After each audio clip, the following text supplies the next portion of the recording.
Xeyir olsun. Sizə maraqlı bir məsələ ilə gəlmişəm.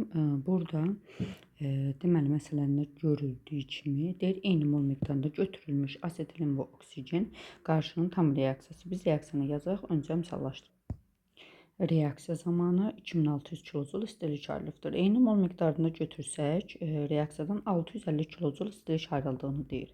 Əgər 650 kilojul ayrılsa, gördüyümüz kimi bizim istilik effektimiz bu reaksiya üçün 2600-dür. Ancaq 650 kilojolun ayrılması zamanı reaksiya qurulubdur. Biz də yəni burada belə deyək də 4 dəfə daha az istilik effekti ayrılıbsa, yəni istilik ayrılıbsa, deməli məhsullarımızdan da 4 dəfə az reaksiya götürülən məhsullar da 4 dəfə az əmələ gəlibdir. Başlanğıc maddələrdə 4 dəfə az reaksiya daxil olub. Ona görə mən 2 molu bölürəm 4-ə 0,5 mol C2H2 götürülübdür.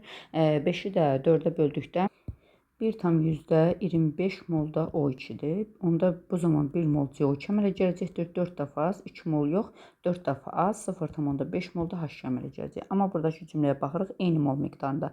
Deməli 1,25, 0,5 mol götürüldükdə hər ikisini eyni molda götürülmək şərti verilirsə, biz maddələrdən hansının molu daha çoxdursa ona əsasən götürürük. Bu 1,25-dirsə, C2H2-nin də 1,25 götürüləcəkdir. Deməli 1,25-in 0,5 reaksiya daxil olacaqdır.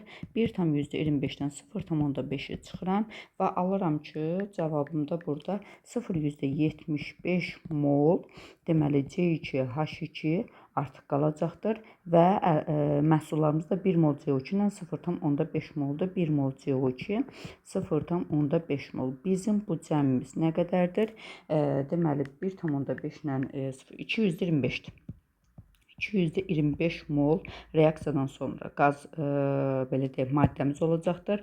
Başlanğıcda nə qədər götürülüb? Biz hər ikisini 1,25, 1,25 götürmüşük. Yəni 2,5 mol götürmüşük. Reaksiyadan sonra isə 2,25 mol olubdur. İndi gəlin görək maddələrin ümumi mol miqdarı necə dəyişibdir.